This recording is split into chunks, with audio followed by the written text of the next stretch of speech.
I'm Matt Dixon, and welcome to the Purple Patch Podcast. The mission of Purple Patch is to empower and educate every human being to reach their athletic potential. Through the lens of athletic potential, you reach your human potential. The purpose of this podcast is to help time-starved people everywhere integrate sport into life.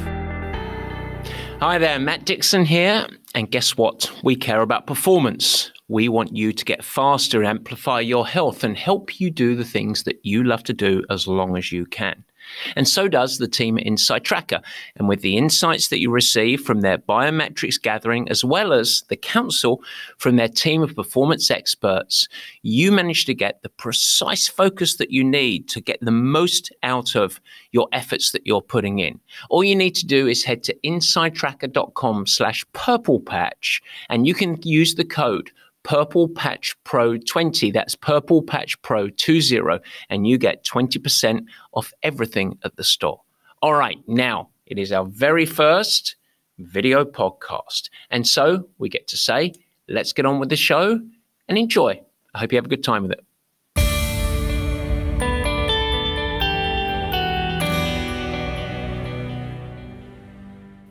And welcome to the Purple Patch Podcast. As ever, your host, Matt Dixon, and welcome to the very first Purple Patch show in which we are giving a couple of options of how to consume. You have the first way, which is the old traditional way, the good way. You can take advantage of listening to us on audio at the favorite place where you like to listen to your podcasts. Or for the first time today, we are hosting a video production of this. What do they call it now? VPod? I have no idea. Anyway, to get to listen, all you need to do, or you get to watch the show, all you want to do is head to the show notes and go through to the link, or find the Purple Patch Fitness page on YouTube, and you can enjoy it right from there. Video, whew, so fun. And who has the honor of being our first guest? Well, it's a very special guest today. His name is Jan Sibbersen. Who is Jan? Well, he is the fastest Ironman swimmer ever. He's a former German national team swimmer, and he holds the course record at the famed Hawaii Ironman World Championship. Yeah, the big one. 46 minutes and 29 seconds, and it is a record that he broke in a comeback to the sport at the age of 43. Now, beyond his accomplishments in swimming, Jan is also the founder of Sailfish, a triathlon performance apparel brand that began 15 years ago. And he's built that business brick by brick, organically, him at the helm, without capital raise or fund. He has done it himself. And it's a really marvelous story. And I thought, as Sailfish are just preparing to penetrate the US market, I really wanted to have a conversation with Jan. And there is really two channels that we thought about this. So we're going to break this conversation down into two episodes.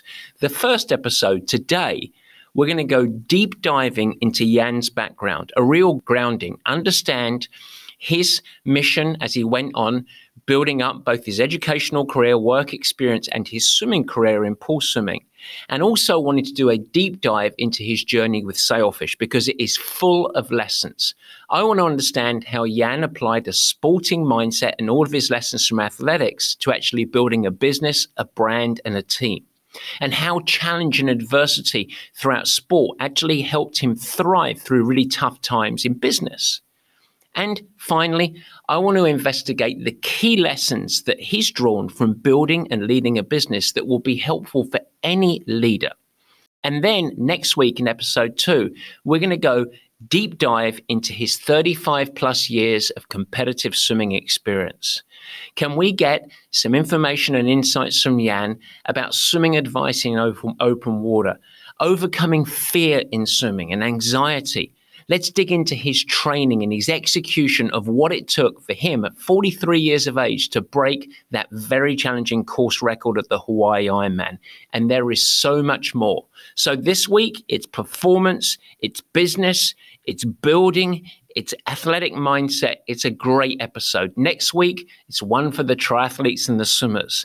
How do you actually apply and train for open water so that whether you're a newbie or an old hand at this, you can excel in your open water swimming experience. All right, it's a pretty meaty conversation today. And so we've decided to bypass Matt's musings. We're also not going to do word of the week. So Barry, he might even see him because this is a video podcast. But you're going to get an opportunity to have the day off, Barry, because we are going right into the meat and potatoes. Guys, I'm very proud and very happy. It's a wonderful conversation. I think you're going to get a lot out of it, both this week and next week. And I want to thank Jan up front for being so generous with his time. It was a marathon session. And so without further ado, we are going to dig in to the main course. Ladies and gentlemen, I give you Jan Sibbersen of Sailfish. It is the meat and potatoes.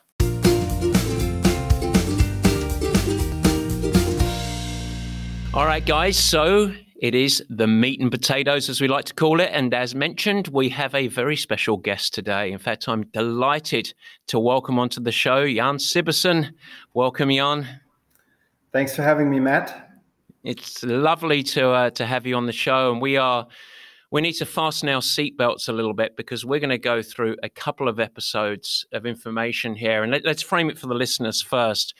What I'd like to do, I think your story is so interesting. And this episode, or these two episodes that we're recording with you, it really actually came from a coffee that we sat down and had with each other at the recent Ironman St. George World Championships, and started having a powwow. And after about 10 minutes of chatting to each other, we said, look, we need to put this on recording. I think that there's some really interesting insights.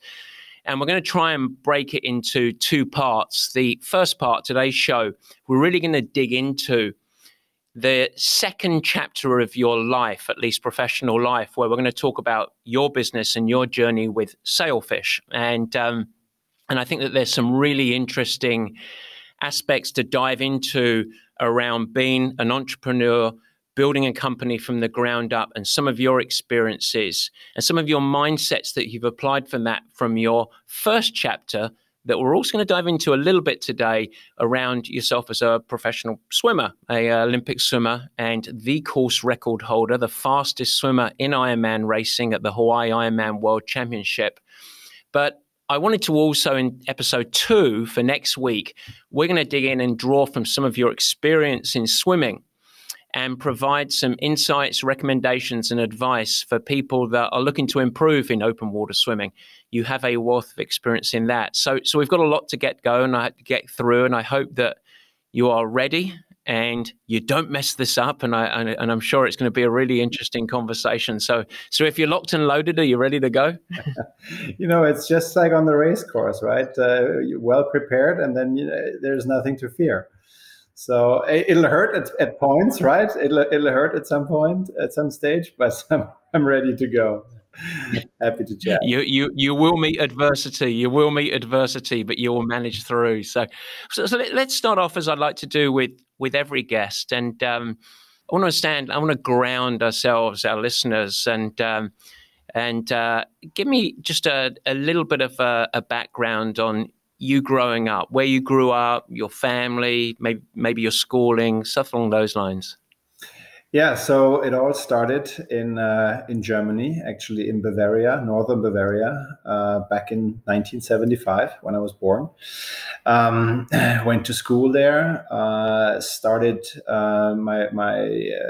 both my parents were heavily, let's say, invested in sports. My dad was a physical education teacher, and my mom also a very avid sports woman, and so. Being a teacher allowed us to go on vacation quite often, and every vacation was pretty much centered around sports. So I think I got the full dosage really soon in life, and that never stopped. That really burned itself into my DNA, I would say. I left my hometown when I was 18 to finish high school nearby in a little bit of a bigger city called Würzburg, also in Bavaria. They had a Bundesliga team, which is not only Bundesliga in soccer, but also Bundesliga in swimming. And we competed for the German titles pretty much every year. And obviously they were faster swimmers. It was a really good club, and really helped me to elevate my swimming. Ended up or had to go to the military for a year. Back then, it was mandatory in Germany. But it was a sports facility, so you would do your basic training for 3 months' time, and then you would spend the rest training with pretty much an extended national team, kind of. And then I after my time at the military, I switched teams again, still swimming, and went to Heidelberg, and also started to study there at Heidelberg University. So those were, let's say, the first 20 years, from 1975 to 1995. And just going back, was swimming always your first sport? Did you do any other sports growing up, or were you sort of single sport? I did many other sports growing up, and as a matter of fact, I used to be a skier, and I was probably more talented in skiing than in swimming. I also raced skiing for the national junior team all the way till I was 13, 14. Yeah. And then I had to make a decision on either swimming or skiing. It happened to become swimming because it was a lot easier, actually. Also from logistical point of view, I would have had to move to the south of Bavaria or even to Austria to become like a real world class or whatever skier, and it was just too much of an effort, I would say. So I ended up becoming a swimmer, but I was also in gymnastics. Didn't like that very much, but once or twice a week. I think down the line it helped for flexibility, etc., and coordination, especially. Did a little bit of mountain biking when I was young. Always took my bike to school and already tried to set best times on my way to school and on my way back home, which resulted in me arriving at school sometimes completely soaked, that kind of thing. But no, it was, and I was also very early into windsurfing. So I think I started windsurfing in my early teens, and I enjoyed that for a long, long time, until I became a kite surfer. Yeah, that's still a very big passion today.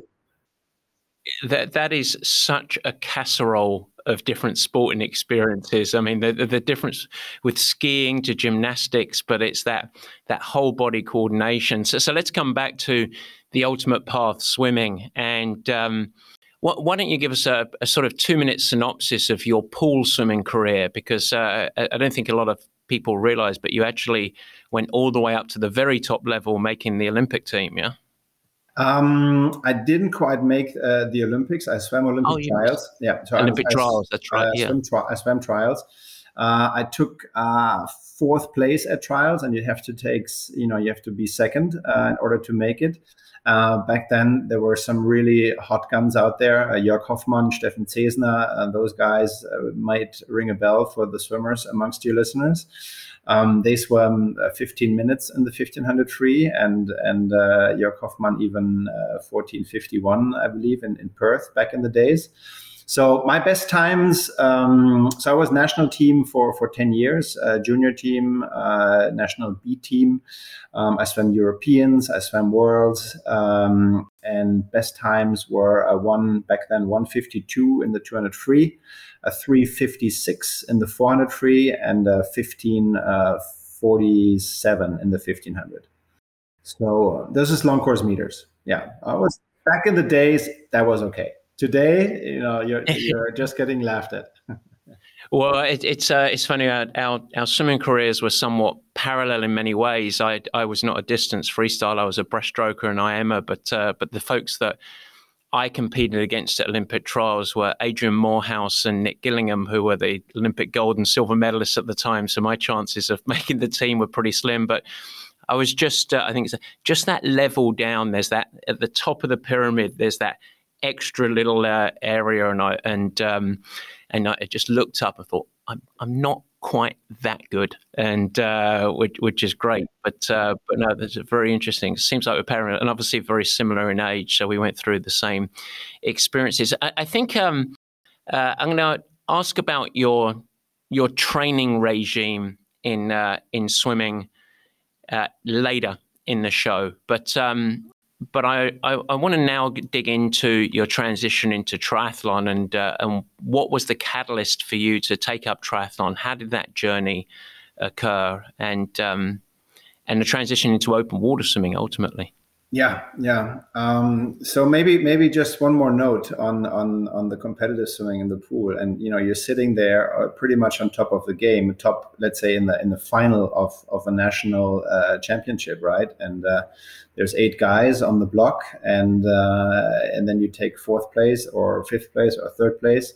But and you wonder, you've trained 12, 13 times a week, you swam 60, 70K a week, and you're like, what does it come down to? And I was not fortunate to have this win in the swimming world, but then later on in the triathlon world, at least for the swim part, figured that one out. So that was a great relief or success to get there. But it definitely took some time, and it took a lot of work to get there. But getting back into how did I get into triathlons? So we had in the early 90s, you started in the swimming pool when you were swimming with your team. You started to see these crazy people who would not only swim, but then they would get on their bike afterwards, or they would come from cycling, or they would come from running, and then they wouldn't swim very fast, and they would always look a little bit ugly, but those were the triathletes, and so I became friends with one of them. And he regularly made it to Kona back then in the late 80s, early 90s. And he told me the stories about Mark Allen, Dave Scott, and all this kind of stuff. And I was like, maybe one day this could be on the bucket list, but didn't really think about it too much. Until like mid 90s, I would do my first triathlon. After the swim season usually ends in June or July. And when that was over, I would... I got this old Peugeot bike where you had still the shifting on the down tube. Everything super manual, and led the Olympic distance race, led out of the water by 5 minutes or so, and eventually got caught on the bike already. And it was the first time. I didn't train before. I said, well, I can ride the bike, right? And running, I can do that as well.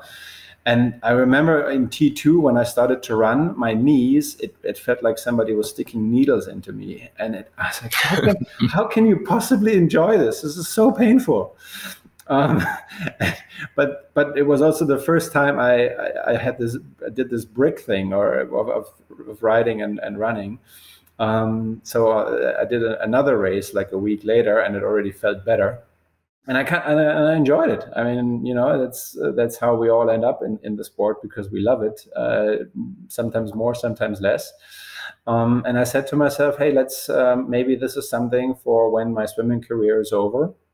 And so eventually, my swimming career came to an end in 2000. I was 25, and then it was more things don't happen for chance, but it was more out of necessity of doing something. Though back then I was living in New York and I think we'll talk about that, had quite a stressful job and and I started to put on some pounds, and I noticed that very quickly how the pounds kept on adding. And I said to myself, after 3 or 4 months of wine and dine and party, now it's time to get back into shape, because otherwise you're just going to balloon. And that's how I really got into the sport. And there was a race in the Caribbean, in St. Croix, the half Ironman in St. Croix. Still my favorite race up till today. It was absolutely amazing down there. So much fun. I think this is what triathlons should be. And prepared for that by swimming in the Downtown Athletic Club in New York, by riding up the West Side Highway and running in Central Park, and then flew to the Caribbean, had a week of sun, fun, and rum and coke, and did the race, placed second overall in the age group category, and had a slot for Kona suddenly, and that was the start of my triathlon career. Yeah. Didn't really plan for it. Honestly, I didn't. Yeah, there's a lot of things that I didn't plan for in my life, but definitely was an exciting kickstart. to the whole story that was to follow. Well, in our second episode, we're going to dig into all of your swimming experience and hopefully provide the listeners with some real insights and advice around open water swimming and training, overcoming fear, so much more. Today, we're going to dig into your journey post-swimming, but I do, just before we dig into that, I do want to just bubble up very briefly, just in the next couple of minutes, talk about the swim course record at Kona. You went to Kona. The swim course record was just over 46 minutes by memory. And in fact, I'm probably the only one that remembers this, but I remember in the early 2000s, you and I been in the same race, and I had heard about this Jan Sibbersen guy, and I thought, well, I'm a swimmer, I'm going to swim on his feet. I did swim on your feet for about 150 meters, and then you swiftly got rid of me. But you were chasing the swim course record in that race through the early 2000s, and I think got very, very close a couple of times, but didn't quite get there. What was the catalyst for you to return when you were 43 and go for it again, when you did ultimately successfully break that record, 46 minutes and 29 seconds by memory? Is that accurate? That's accurate, yeah. So the record was standing at 46:44 by Lars Jørgensen, who happened to be an Olympian in the 1988 Olympics, I believe, in the 1500 free. So he knew what he was doing. Yeah. And when I first got to Kona in 2001, so I raced Kona 2001 through 2004, so 4 times in a row, and then 17 and 18. 2017, 2018. So my first year in Kona, I was like, this is great fun, and didn't really look at the swim record per se, but really just wanted to experience the whole thing. And it ended up being great fun. I was first out of the water, swam some 48 and change. So that was cool, right? But then I thought, okay, let's, and I soon realized that I probably wouldn't be on top of the race overall, because I'm a tall and a very kind of heavy guy. So that I knew I would never run a marathon sub 3 hours or something like that. I wasn't built for that. And also, having been training in the pool or in the water all my life, and then putting a lot of run load on very quickly, I made all the mistakes that you can make as a beginner, and ran into injury and that kind of stuff.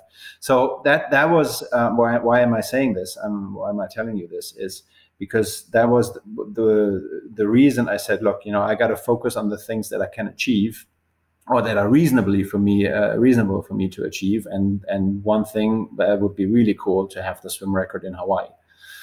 So basically 02, 03, and 04 were really, I was focused on getting the record while still arriving at the finish line at a decent hour, and having a solid race. And I think that was that second part of the sentence, while still arriving at the finish line at a decent, that's what killed the record.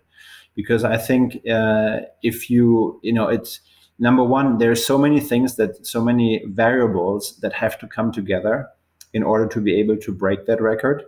And some of them are not in your control. So one year it was super wavy. They wanted to call off the swim. Basically the night before, there were 6, 7, 8 foot waves, and a couple hundred people dropped out of the swim. I think it was 2002 or so. And then you had a year like 2003. And back then the swim exit in Kona was on the left side of the pier when you come from the ocean. So you had to walk up that ramp, if you remember. So I got to the ramp and I looked up, and there was 46:44 right there, but I had 10 meters to run, or 5 meters to run, and I was 6 seconds over, right?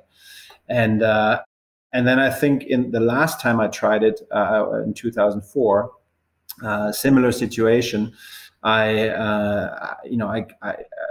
basically spent half of the swim race trying to get rid of people like you and others who sticked on to my feet longer.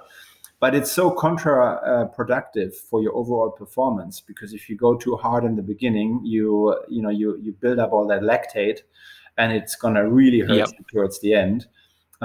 So there was always something, and then there's always in the back of your head, I still got to finish. I still want to have a good race, and so you don't go all out.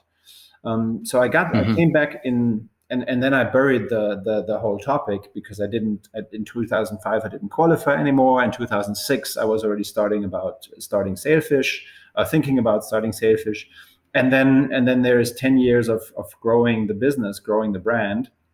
And then I'm back in Kona in 2016, and I'm watching the swim start. And everybody who has watched this before knows the goosebumps, and the gun goes off, and the atmosphere is just it's electric. It's so second to nothing else in the sport, I would say. And I was like, I got to try this again. I have to try it again.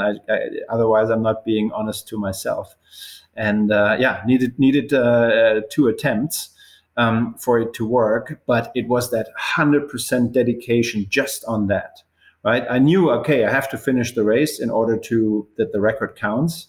But being 43 eventually and having so many lifetime miles in you, and we can talk about it in more detail later, in the preparation and all that. But being at that age, it's like this, you have to be single-minded and focused on this one thing.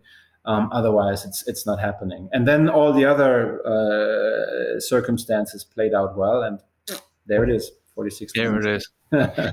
Well, I can't wait to dig in, but I promised myself that we wouldn't just go on the adventurous swimming, because I think that you have so much to offer on the other side. So let's actually reverse order. We're going to go to chapter 2 of your life, as I'm labeling it, and we're going to talk about what you mentioned, Sailfish. And for the American listeners, many of you guys might not know Sailfish, but you are now entering the US market. And but this is a really established wetsuit brand. I think you're in your 15th year, 15th year. So let's go back to the start of it. I want to dig in and ask, but what was the catalyst for deciding to launch a company, a wetsuit brand? Well, I think that's we have to take another 1 or 2 steps back and look at where I come from and what I first what I did before. So I graduated in 2000 from Harvard, and and people from Harvard back then, they would either go into investment banking, consulting, or government. Those were kind of like the 3 options that you had. And also, it was the height of the .com boom. And basically, if you had a business plan for pet food, you would get $5 million if you had a 1-pager. But I didn't decide on doing that because there was nothing in me that was entrepreneurial. It never crossed my mind. It was get a job and then get going. So I was fortunate enough to get a job with Goldman Sachs in New York,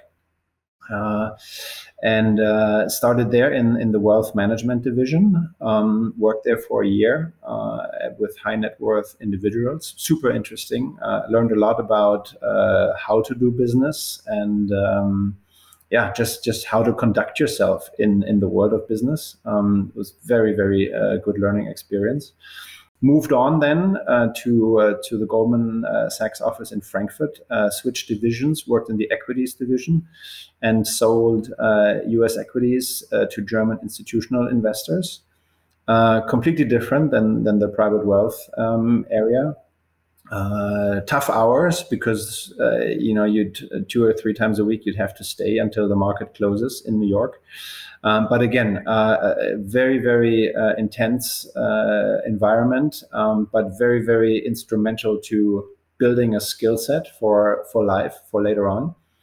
And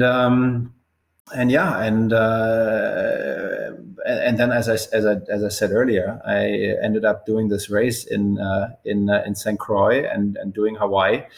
And then something happened that in 2002 that the Ironman came from Roth, which is today is Challenge Roth. It moved to Frankfurt.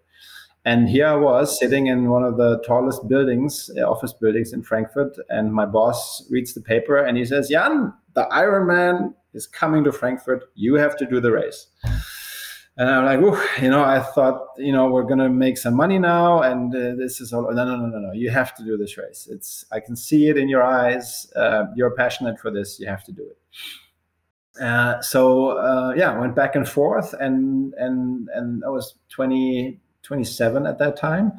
And I thought, look, as overall career path, how about if I do this for a couple of years professionally, then I've had 2 years of Goldman under my belly. Let's do triathlon for a couple of years, and then let's go to business school, and then at the end, then I'm 30 or something, and then I can still go back into finance or something else. So that was like the overarching plan, right? But I think once you've experienced Hawaii, and once you've experienced the life of a professional triathlete, and I was then starting to sell some wetsuits on the side from an American brand, and that went extremely well because people saw me swimming, and they saw, oh, this guy swims fast. He must swim in a fast wetsuit, so let's buy his wetsuit. And that's kind of like when, out of chance, I became this entrepreneur. And also as a pro triathlete, you have to be an entrepreneur as well, and have to see where the money comes from, especially back in those days. I mean, it's not much easier today, but it was really tough to get companies to sponsor you. So those were like my first steps in kind of like smelling or putting my nose into entrepreneurship left and right. But it did become really serious when I started Sailfish. So I when I reflect on it, I would say 2000 maybe 5, 6 or so. I'd been on the pro tour for a couple of years. I'd been selling wetsuits for a couple of years. And I really liked the lifestyle. And I just didn't see myself going back into an office building every single day and into working in financial markets. It was a super interesting time. I learned a hell of a lot for becoming an entrepreneur later on for how to do business and financing a company and all that kind of stuff. But it was way more appealing and way more maybe adventurous for me to look into doing your own thing and trying to make a living out of a hobby, really. So I think that combination of seeing the opportunity, the sport is growing. There is a business that offers good margins, so there's growth. It's something that you love doing. It's something where I thought, okay, I can even make a better product than I was reselling before. All these factors kind of played together. And what I would also mention is I like having projects that come to an end. So let's say, just like in swimming or in triathlon, there is at some point the end of a season, and then there is a break, and then there is some rest, and then you recharge and you start again, and you try to do things better the next year. That was really, and that still is really appealing to me. In contrast to. Yeah, I mean, financial markets, in investment banking, you can obviously look for the next deal and all the time. Huh? But that particular, the way that our sport was set up and having Hawaii and Kona in October, and then kind of like everybody goes into deep dive or disappears from the face of the earth in November, and to reappear fresh in December and January. I like that, and it coincided with the business cycle. So so that's how I ended up enjoying this and growing this. It's interesting. Your experience with Goldman and beyond and Harvard created this wonderful grounding for you to go on and be a professional triathlete with a little bit of perspective, and actually several of the athletes, some of my more successful athletes, had very similar what we call grounding experiences. Laura Siddall came from working with several years at Shell Oil down in Australia, Meredith Kessler, RBC, Royal Bank of Canada, Sarah Piampiano, HSBC out of Wall Street, and all of them had very similar experiences of, okay, I've done this, now I'm going to do triathlon. And it came off of this real sort of grounding and perspective of professional life in that. Then when they went on to a professional triathlon, I think had that perspective that helped them develop their personal brands, professional relationships, and a real sense of great ownerships, rather than sometimes just falling into the sport and lacking a real understanding of not the real world, but I'll use that just to get us there. It's interesting. I want to ask you about a word, because we've talked about this, and I think it's interesting because ultimately you are an entrepreneur. So what does that word mean to you, entrepreneur? You know, I think it is for me, and I think some entrepreneurs will definitely share that. It is, you know, you have to be good at something within the realm in order to, you know, you have to have an idea, or you have to have a product, or you have to have something that you're really good at. But at the same time, that the thing that appealed most to me as an entrepreneur, or still appeals most to me, is that you need to be a very, very good all-rounder, and you need to know something about pretty much everything, right? Whether it's accounting, HR, marketing, sales, purchasing, product development, you name it. That broad spectrum, and obviously you learn as you go, and the numbers get bigger and it gets more complex. You have more and more employees, and you have to deal with all these different challenges. That's probably the most fascinating part for me, because you grow enormously. Versus, you know, and I'm not saying that not being an entrepreneur is not a good thing. I mean, if you want to climb up the corporate ladder and eventually become CEO, you probably have to be a very good entrepreneur as well, because at the CEO level, you have to also run all the aspects of a business. But kind of like doing it yourself and starting it from ground zero, you know, that's a fascinating way to do it, and it's so rewarding to see it when things start to grow, and when people buy your products. I'm still getting a thrill out of it when I look into our online shop every day, and I see, you know, if I go through the streets in Germany, and sometimes you see a Sailfish product, and I'm like, wow, you know, somebody actually trusted in this brand and trusted maybe in me. And in buying this, and it's so rewarding, and it's so cool to see that. But yeah, that's all. Yeah. Yeah, I think it's a really valid point, because as a sort of small business owner or an entrepreneur, that absolute necessity, sometimes it's stuff that you really have to grow into and learn and evolve to as well, that is not your natural strength.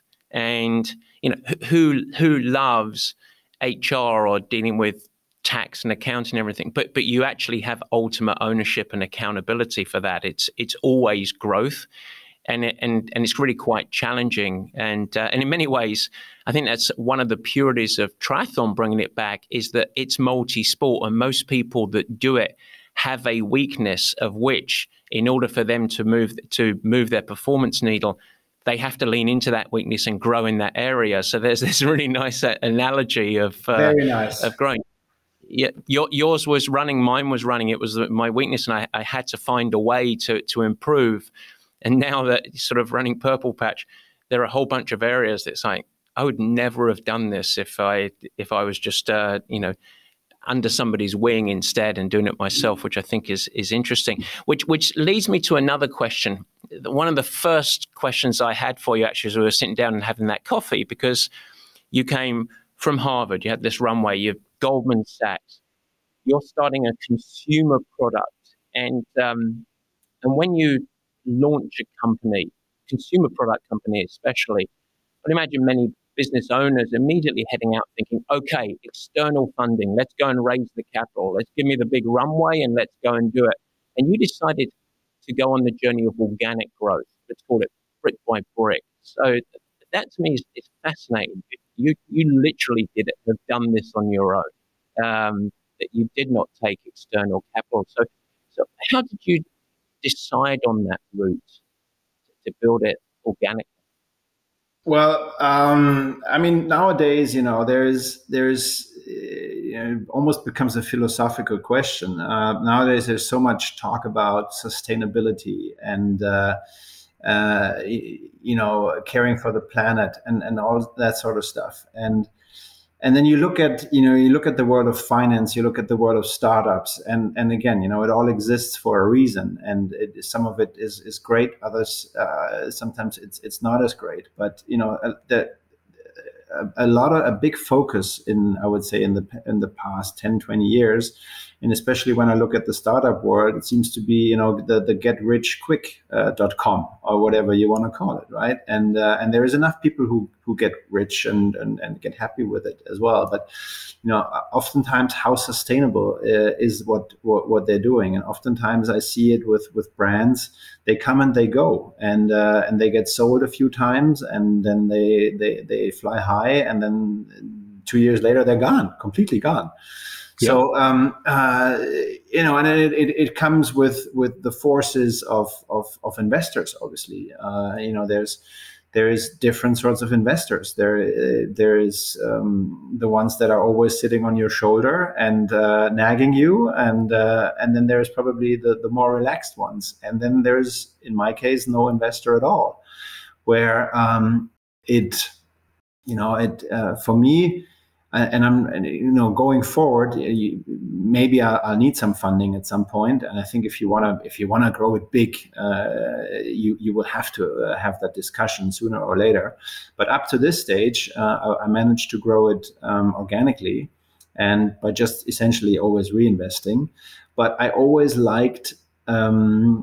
I like the freedom of not having investors and being able to make my own decisions and do the things that were right for the long-term growth of the company, and maybe not for short-term profitability from a short-term profitability point of view. So that was always important to me.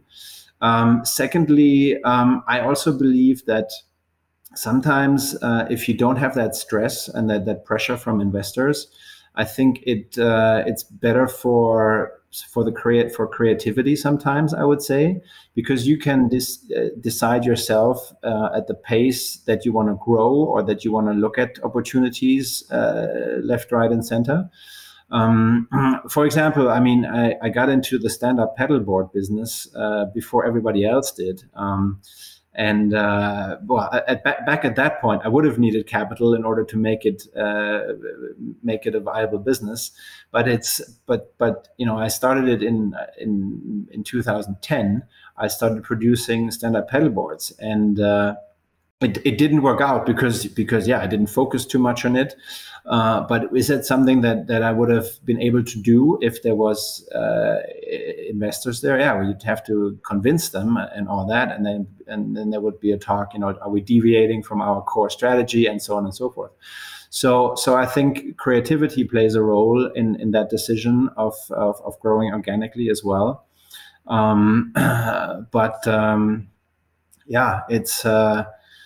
It's very rewarding if you do it yourself, and you can look back at it and you know that you've done it out of your own resources.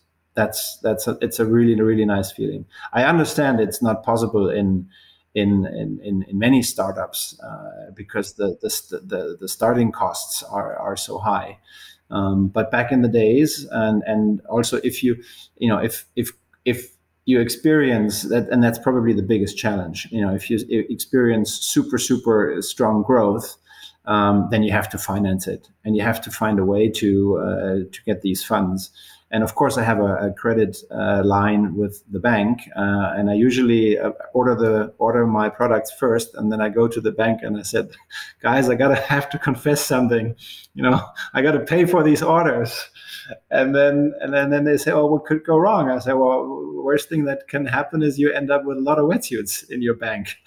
And but it's a partnership on all means or on all fronts, and it definitely keeps you focused and alive doing it yourself.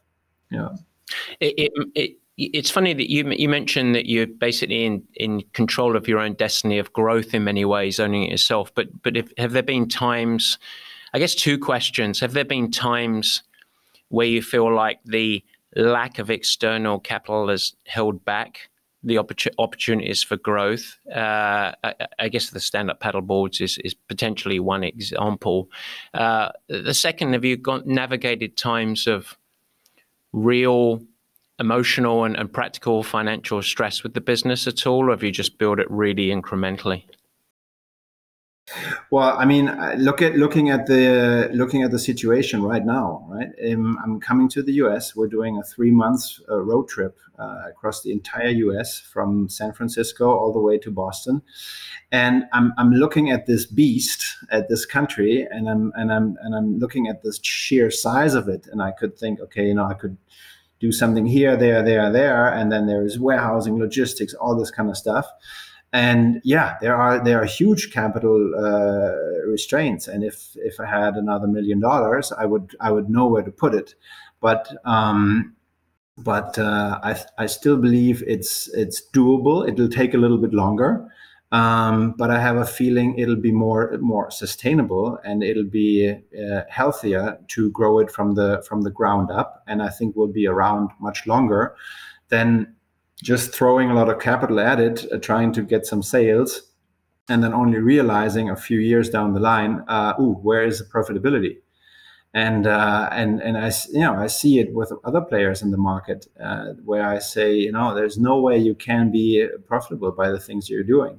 And sometimes it works out, sometimes it doesn't. Have there been, to your second question, have there been times where it's been really stressful on the financial side? Oh yeah, hell yeah. Whenever you place a big order, a purchase order in Asia, and then you pay for it, and between the time the money has left your bank account and the product arrives, hopefully intact and everything in order in your warehouse, and then you start selling it, that's usually a 2, 3, 4 months time period where you bridge that with your own capital, and you're 100% in. And if that ship sinks on the way, you better be well insured. But that can cause a couple of sleepless nights here and there, and that happens every year, usually in January and February. Yeah, so we're beyond that. We're beyond that point already this year. Yeah, no, that's great. I'm almost smirking because your last 3 or 4 minutes that you chatted there, what you really talked about was the life of an athlete in many ways, the long-term progression and building it fundamentally from the ground up, incremental success that over the time you deliver something really sustainable, a robust athlete. And along that way, you are still going to have setbacks and challenges and failures. And so it's a wonderful segue into my next question here, which is really around sort of one of my observation, high performers. And I'm going to label you today on a high performer, but a high performer in sport and in life, I would say, always have a great ability to navigate failure, setbacks, adversity. So I'm assuming, and you just sort of parlayed a little bit of into that, but in swimming and in your business, I guess you've navigated setbacks and adversity. So how have the experience in sport and going through those challenges, how have they parlayed into your business experiences of challenges. Have you made that connection? Have you drawn on some of the emotional side of stuff that you're going through sport and applied it to yourself as an entrepreneur? Oh, absolutely. I think the biggest factor there, it gave the greatest teachings in sport was, for me at least, and especially when it comes to endurance sport. If you're well prepared and if you've done your homework, there's really not that much to worry about on race day, and building that confidence over not only years but decades, that if you've put in the work, if you've rested well, that there's a very, very good likelihood that you're going to have a great race. It's so similar to the world of business. If you have tested your product, if you've worked hard enough on it, if you've tested your systems, your website, if you've hired the right staff, there is there's still a lot of stuff, like, for example, COVID, that you can't control that, but you gotta everything else. I always say to my team, out of 10 big things or 10 big decisions, we got to get 8 right. We can screw up once or twice. That's okay. That won't break us. But like 7 to 8 hits, we have to get that, and we can allow ourselves 1 or 2 or maybe 3 misses. And that's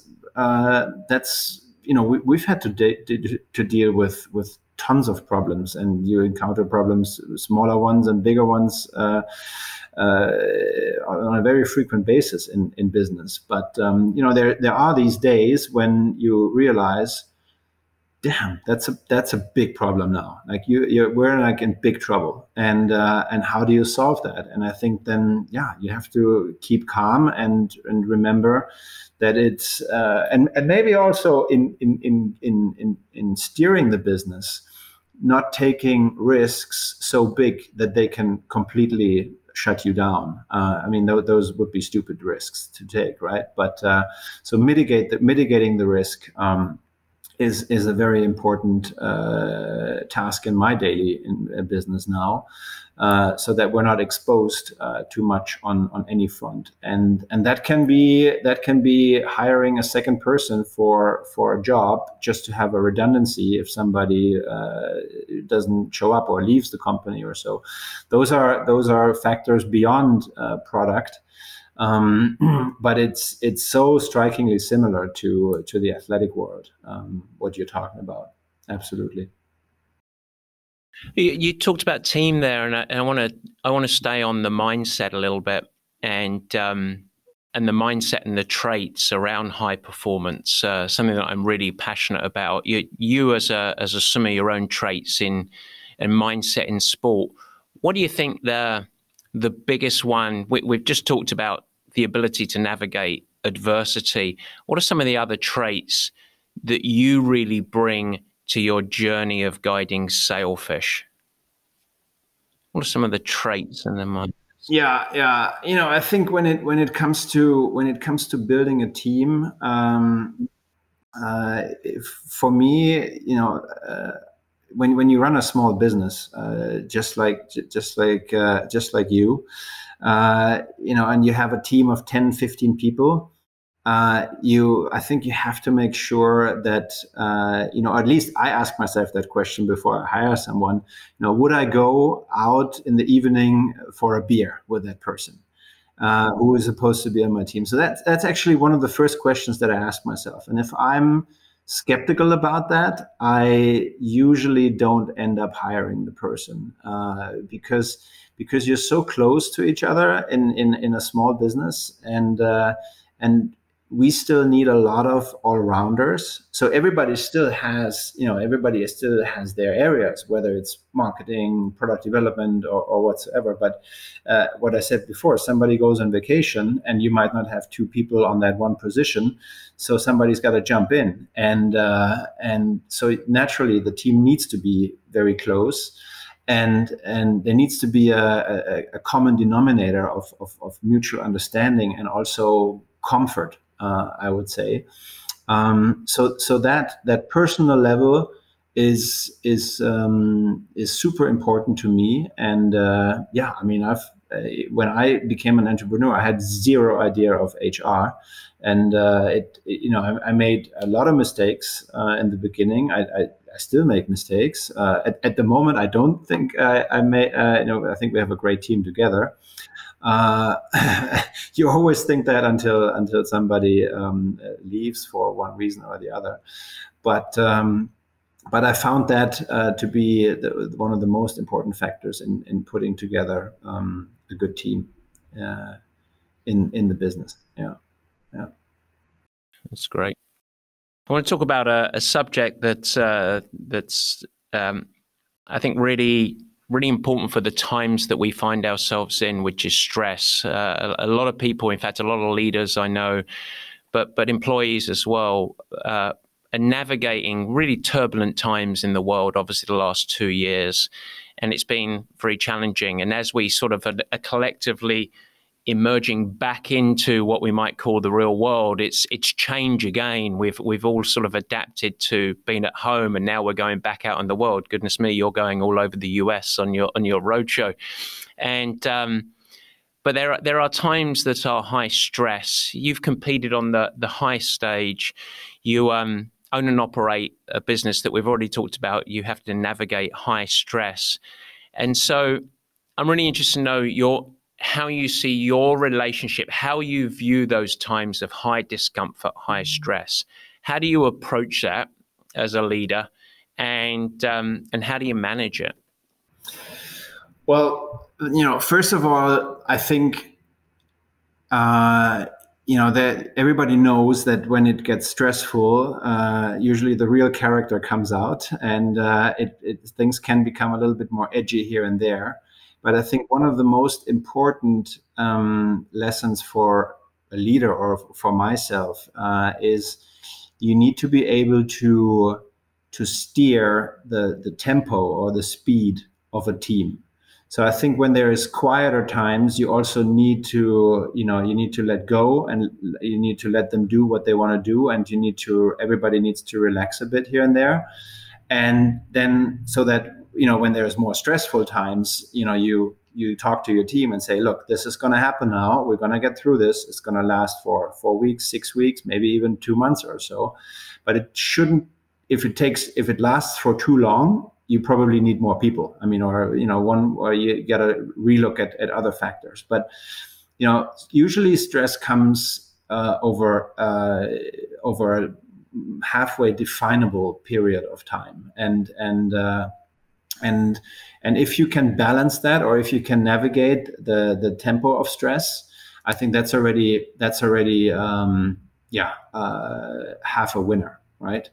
I think the second part, or the second realization, is just if you live in a non-stress environment, or completely on an island, and it's just about zipping pina coladas, I don't know how much growth comes out of that. I think growth pretty much only happens when there is a healthy amount of stress, right? If it gets too much, then people start to block, and then nothing works anymore. But if it's a healthy, and I found that both in my athletic career, just like as in business, if there is excitement, if there is stuff going on and it's happening, that's when I thrive. And that's when I think a lot of people who are like-minded, when they really perform at their best. And it's not necessarily, or let's say the more relaxed times, those are better times for innovation, for creativity. Like my best business ideas, I've never had them on a stressful day in the office. They usually happen over a glass of wine, or on a ride, or on talking with someone. But that mixture is so important to have that. But at the end of the day, stress is inevitable, and it'll happen. And it's something that I was really well consciously or subconsciously prepared through my athletic career. So I think I can handle it relatively well. But yeah, do I make mistakes and stressful decisions? And do I sometimes maybe become a little bit too snappy or too direct or too forceful? Oh, yeah, I've got these issues as well. I think we all do. And I admire the people who are just completely calm in those situations. But you know, it always reminds me of the trading floor at Goldman Sachs in New York. You know, I mean, talk to these people and they know what stress is all about, and they also need to relax at some point. And obviously, otherwise we wouldn't be talking. A great way to reduce stress is either in the morning or after a tough work day to do some sports. For example, cycling, swimming, or running. Right. So that obviously helps tremendously. Yeah, I think it's a great perspective. Well, to finish episode 1, I want to talk about Sailfish a little bit, and we talked about you as a leader, but here you are, 15 years, you're expanding into the US, and so I think a lot of listeners will be interested. Is your focus going to be here? Is it a singular product? Is it going to be pretty much around wetsuits only? What's the plan as you go out around Sailfish? I'm interested to see your sort of strategy going into the US. So, you know, I've always been looking at the US. Obviously, you do when you are in this market or in a lot of consumer product markets, that the US is the biggest market in the world, and it's having lived here, having been educated here, having worked here, you know, I always had a fascination for the country. So yeah, but as when I look back, there were still these other projects with swim record and here and there and a lot of things on the side. So and then COVID hit, obviously. But now looking at, I looked at the market last year, at the US market, and as I do every year, and I was like, well, it seems like there is a big player that is it seems like he's moving out of, or they're moving out of the space. I also was able to hire 3 years ago, kind of like my right-hand man at the moment in Germany, who's running the business on a day-to-day basis. And that gave me a lot of confidence and also a lot of strength in order to direct my energy to a new market, knowing that the rest of the business would be taken care of very well. At the same time, we had about 2 years to develop another full new product range beyond wetsuits. We came out with like over 50 new products this year. So I also felt that the product portfolio would now also suit a US launch. So those were 3, 4, and another 1 or 2 factors that led me to believe that now would be the right time to enter the US market. And we decided first to start with wetsuits only. That was just to get the system go up and running in April. But already now we added swim skins, we added accessories, and so on and so forth. So we are a full triathlon product brand. You can really get everything from us except a bike and running and cycling shoes. Yeah, we have incorporated in the US. We have a warehouse in the US in Portland, in Oregon. I've taken a 5-year approach. Again, not a 5-month approach or a 1-year approach. So this year and this roadshow, it's really all about learning how this market ticks, how it works. And I can tell you, 2 months into it, I've learned a tremendous amount about this country, about the people, about the consumers, about the triathletes, about the open water swimmers, about how everything is set up here. It's been absolutely a spectacular experience so far. And I think it'll help us in making the right decisions with a, let's say, limited budget to spend, and in order to grow in a smart way in this country. So yeah, next year you'll see a lot more of us. And then yeah, from a business perspective, I do want to be profitable in 5 years' time. Of course, and it's you know, you're going to get a lot of fans from this show because it's a real human story, and one that I think that we can all identify with. I guess I want to give you one chance and talk about the products at Sailfish for those folks that are not familiar with the brand. What should they know? You know, so why Sailfish in a way? Well, our credo, or what it says underneath our brand, Sailfish, is made to make you faster. So that's what we grow up with, and it tells you that we are a performance brand. But it also tells you that here's someone that has been swimming for about 35, 40 years of his life. And I think, and who has also worked on the product itself for 15 years. So I still develop and fine tune all our wetsuits myself. Of course, I give the products also to beginners, to people who are not good swimmers, to get their feedback, so that comes into the equation as well. But I think at the end of the day, what our mission or our goal is to, when you have somebody who is a triathlete or an open water swimmer, and if they think about anything swimming related, if they think about us rather sooner than later, then we have achieved our mission, and we really want to help and to make the swimming experience a fun experience and a comfortable experience. And for those of you who are out there for racing fast, obviously a very fast experience too. That's a great way. My last question for today is, we have a lot of young coaches that are looking to build their business. We have a lot of actually young entrepreneurs that are just starting their journey in endeavors well outside of endurance sports, but are ultimately business owners. Would you have any advice for them as they're starting their journey? What would your advice for people that are starting their own business or are in the early stages of starting their own business? Well, if you do it on your own, and if you don't have outside funding, and that's obviously the way I went and the way I would recommend, because it keeps your senses very sharp and you really look at where you spend your money very, very carefully. It's a business, especially the coaching business. I think is super. It's about relationships and it's about communication. And it's really, I say up till today, I tell all my sales folks, it's one wetsuit at a time.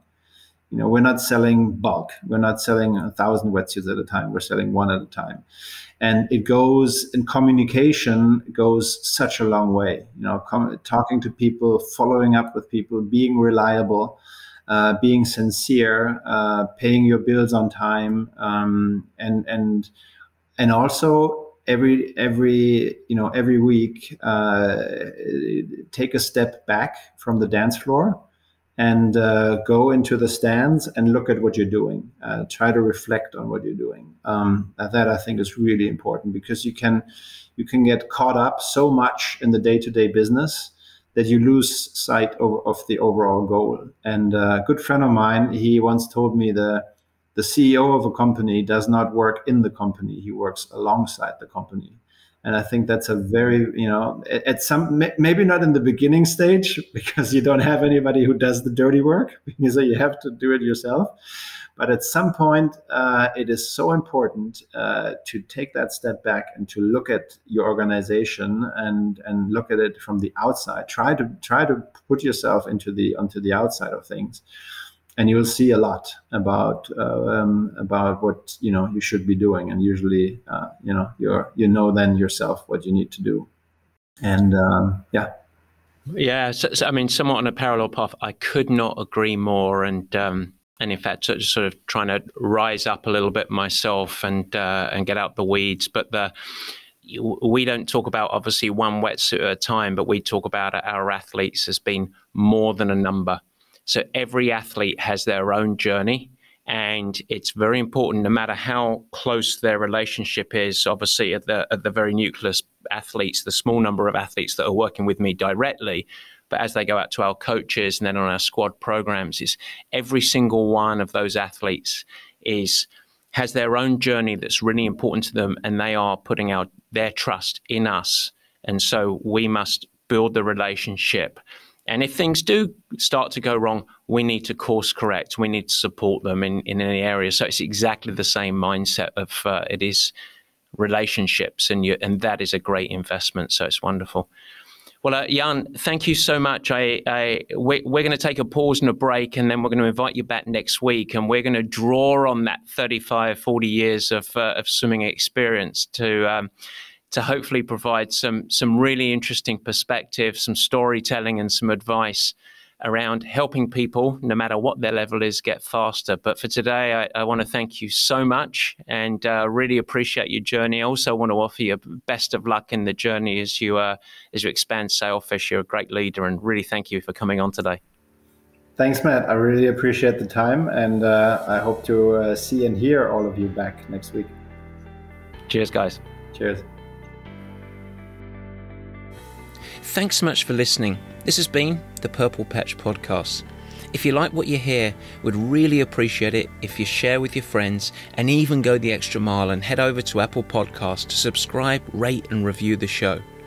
The Apple Podcast link is in the show notes. Your support and positive reviews go a huge way in increasing our visibility and also the exposure to time-starved people everywhere who want to integrate sport into life and ultimately thrive. Don't forget, you can also follow us on Instagram, Facebook and Twitter. Cheers!